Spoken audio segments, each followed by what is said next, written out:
Marchemos agraristas a los campos a sembrar la semilla del progreso. Marchemos siempre unidos sin tropiezo. Gallardo Zúñiga, magistrado del Tribunal Unitario Agrario del Distrito 11 con sede en Guanajuato, capital, quien abordará el tema vigencia e importancia del derecho agrario en México. El doctor Rubén Gallardo Zúñiga es licenciado en Derecho por la Escuela Nacional de Estudios Profesionales ENEP Acatlán de la UNAM. Es maestro en Derecho Público y Administración Pública, doctor en Derecho por el Instituto Internacional de Derecho y del Estado. Ha sido director de investigación agraria de la Dirección General de Estudios y Publicaciones de la Procuraduría Agraria. Actualmente funge como magistrado numerario del Tribunal Unitario Agrario del Distrito 11, con sede en Guanajuato, capital. Profesor definitivo por posición en la Cátedra de Derecho Agrario en la FES Acatlán de la UNAM. Ha sido condecorado con la Medalla al Mérito Universitario por 25 años de docencia de la FES Acatlán de la UNAM. En 2008 obtuvo el Premio Nacional de Tesis de Posgrado por su doctorado con el tema Derecho Contractual Agrario en un concurso convocado por la Secretaría de Gobernación. Ha impartido diversas conferencias en universidades e instituciones educativas, así como en dependencias del sector agrario. Actualmente es presidente del Congreso Nacional de Derecho Agrario desde 1996. Queda con nosotros el doctor Rubén Gallardo Zúñiga.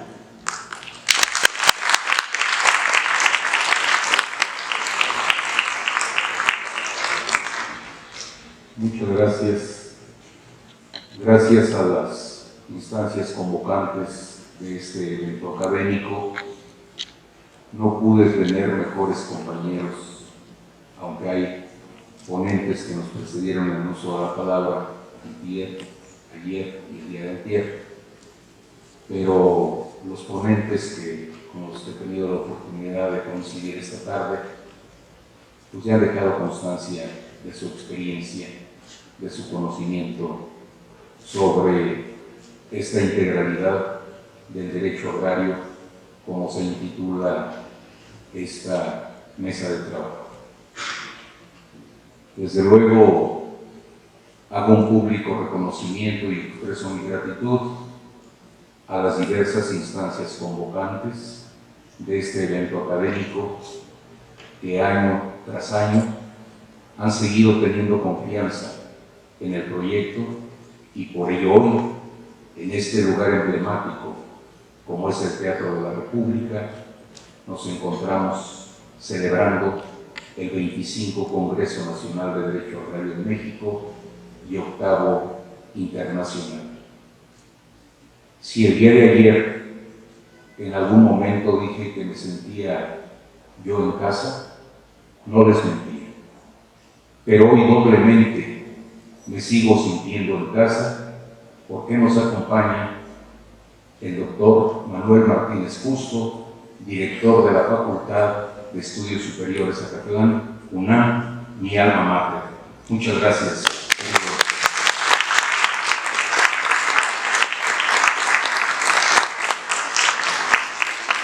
De igual forma nos acompaña mi amigo, igualmente el maestro José Manuel Álvarez González, jefe de la División de Ciencias Jurídicas de la Facultad de Estudios Superiores Acatlán. Muchas gracias, amigo.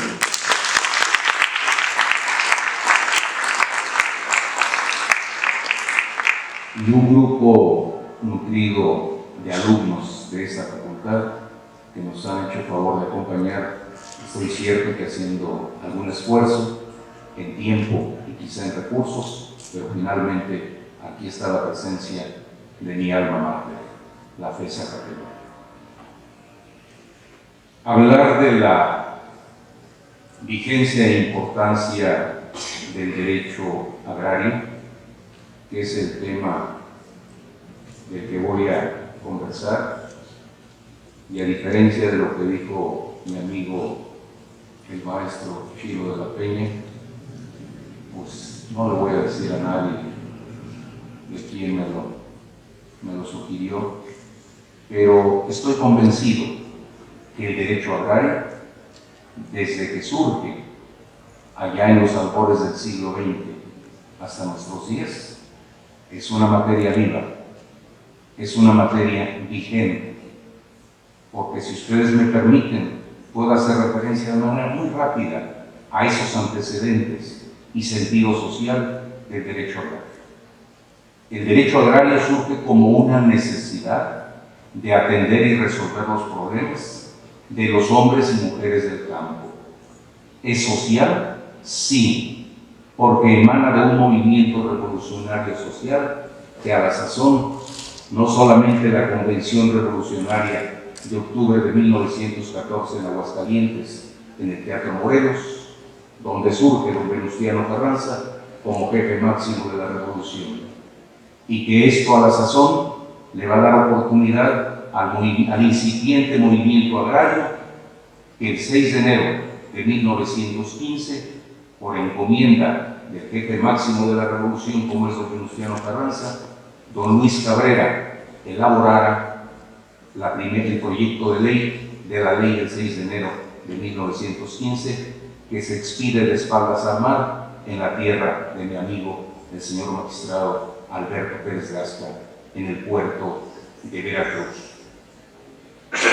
No podemos soslayar tampoco el memorable discurso de don Luis Cabrera, quien en diciembre de 1912 decía que habría que atender el problema del campo, porque si no, no habría tranquilidad ni paz social. Y después vamos a tener un régimen constitucional y legal en materia agraria. Justamente el recinto donde hoy nos encontramos, aquí el constituyente de Querétaro de 1916-1917, que se reza allá a mis espaldas, va a atender el último de los artículos analizado, discutido y aprobado por el constituyente de Querétaro, es el artículo 27 de la Constitución. Por acá, entre los diputados, el listado de listas de diputados de Sonora, está el diputado Bojorques, así como el diputado por el Estado de Puebla, Pastor Ross, quienes fueron los que impulsaron a que se discutiera el tema agrario. Queridos amigos congresistas, sin duda, el haber tomado la atención del problema agrario de este país es lo que nos permite que la ley del 6 de enero de 1915 sea base toral, base fundamental de lo que a la sazón sería el contenido del artículo 27 constitucional. Y con ello, el establecimiento de la política de reparto agrario. Política de reparto agrario que por más de 75 años tuvo vigencia. Refiero a aquella creación del ejido Lucio Blanco en la ex hacienda de Borregos, allá en Matamoros, Tamaulipas, para que durante este periodo hoy contemos con cerca de 29.000, poco más de 29.500 ejidos y 3.000 comunidades, lo que a la sazón nos da 32.200 núcleos de población ejidales y comunales. ¿Propiedad social? Claro que existe la propiedad social, aún con todas las reformas, particularmente la del 6 de enero de 1992, que habré de referir. Esta reforma al artículo 27 constitucional, que va a surgir después de la iniciativa de reformas del señor presidente de la República del 7 de noviembre de 1991, quien envió al Honorable Congreso de la Unión a través de la Cámara de Diputados la iniciativa de reformas, que por cierto es la más profunda, porque vino a modificar estructuras que tradicionalmente teníamos. No me refiero a todas ellas, simplemente les digo, queridos compañeros y amigos congresistas, que nos permite encontrarnos frente a una nueva cultura y una nueva institucionalidad agraria. ¿Por qué esta afirmación? Porque si bien es cierto que en 1979 el doctor Gonzalo Armienta Calderón, allá en un evento internacional, Congreso Internacional del Derecho Agrario en Jalapa, Veracruz, se pronunciaba por la necesidad de crear tribunales agrarios, diríamos que este es el antecedente más reciente a la reforma. Pero recordemos también rápidamente lo que decía el artículo 6 del Plan de Ayala, que al triunfo de la Revolución se habrían de establecer tribunales especializados. Y bueno, la reforma al artículo 27 constitucional del 3 de enero de 1992, publicándose 3 días más tarde en el Diario Oficial de la Federación, nos va a permitir, de acuerdo a lo que contempla la fracción 19ª del artículo 27, la creación de tribunales agrarios y de un organismo de procuración de justicia en favor de los hombres y de las mujeres del campo. Los tribunales agrarios, dotados de plena autonomía y jurisdicción. Y ayer decíamos en algún momento, ¿constitucionalmente existen? Por supuesto. Lo hemos referido hace un momento. Allí está el contenido del artículo 27 constitucional, fracción 19ª. Y de la mano para atender a los hombres y mujeres del campo, se crea un organismo de procuración de justicia. ¿Esto es nueva institucionalidad agraria? Salvo mejor opinión, considero que sí. Y ya ha mencionado el maestro Isidro de la Peña una vastedad de asuntos en los que ellos conocen y que desde luego, inclusive nosotros, en el orden administrativo y o jurisdiccional, particularmente me refiero a los tribunales agrarios, por supuesto que tenemos esta posibilidad y en ocasiones necesidad de requerir algún tipo de información en tratándose particularmente de cuestión sucesoria. Con los tribunales agrarios, por supuesto que va a tenerse a partir del artículo 163 y siguientes de la ley la posibilidad de que conozcamos en los órganos jurisdiccionales agrarios del juicio agrario. Este juicio agrario, desde luego, tiene algunos principios: iniciativa de parte, nos referimos a la petición en sentido estricto de quien inicia; de legalidad, esto es, todo debe estar dentro del marco de lo que establece la normatividad; la publicidad, dentro de la audiencia de ley, los juicios son de carácter público; y mediación, y que por cierto, hoy en día, si antes lo hacíamos, hoy en día en los órganos jurisdiccionales agrarios lo venimos haciendo de manera más puntual, diríamos, pero se venía haciendo. Y lo sé porque el tiempo que tenemos de estar en esta responsabilidad como magistrados del Tribunal Unitario Agrario nos ha permitido conocer y participar de esta inmediación, es decir, que el magistrado conozca de manera viva, inmediata, personalmente, lo que está sucediendo dentro de la secuela de un procedimiento. Concentración. Bueno, pues se busca que en el menor tiempo se pueda contar con los elementos de convicción para que en su momento, perdón por la redundancia, podamos también tener la posibilidad de emitir una sentencia, como dice la ley, a verdad sabida. Sin embargo, por supuesto que debe haber la valoración de las pruebas. Un aspecto por demás importante que no quiero dejar de mencionar es el relativo a la fuerza y sentido del emplazamiento, porque es aquí donde se da la relación jurídico-procesal entre las partes: quién parte actora, quién parte demandada y cuáles son las pretensiones. Por otra parte, el derecho agrario Por supuesto que en tratándose de bienes de carácter ejidal o comunal, sigue teniendo o jugando un papel importante, y así tenemos la reforma del 20 de diciembre de 2013 respecto de los artículos 25, 27 y 28 de la Constitución en materia de hidrocarburos, y desde luego la expedición de la ley correspondiente. En este tipo de temas también los tribunales agrarios tienen conocimiento, particularmente para el establecimiento de servidumbres. Queridos amigos, la pandemia, que fueron momentos muy difíciles dentro de la sociedad toda, en el sector agrario y particularmente para nosotros en los tribunales agrarios, también se tuvieron momentos difíciles. Recordarán ustedes cierres temporales de tribunales para salvaguardar la integridad de salud y de vida, tanto de los justiciables como de los compañeros que integramos los órganos jurisdiccionales agrarios.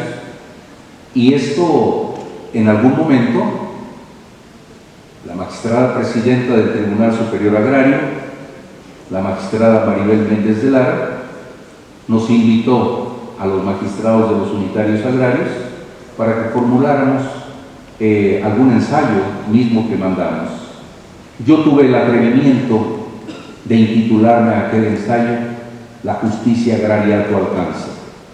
No porque no esté al alcance de los justiciables la justicia, sí lo está, por supuesto que lo está, pero los tiempos que se vivían en pandemia eran muy difíciles y habría que establecer, como a la sazón se da, algunos lineamientos o criterios por parte del Tribunal Superior Agrario, quien emitió los acuerdos 13 y 14, a través de los cuales nos posibilita el que podamos estar apoyándonos en medios electrónicos de comunicación para poder hacer alguna notificación, solicitar algún informe a instancias administrativas particularmente. Y esto, por supuesto que hoy en día sigue siendo de gran utilidad, pero también nos va a posibilitar el establecimiento del juicio agrario en línea. Y esto, parafraseando a lo que decía el doctor Sergio García Ramírez cuando hablaba de las jornadas de justicia itinerante, decía él: habrá que llevar la justicia a los lugares más apartados de la sede del tribunal, allá donde vive el justiciable.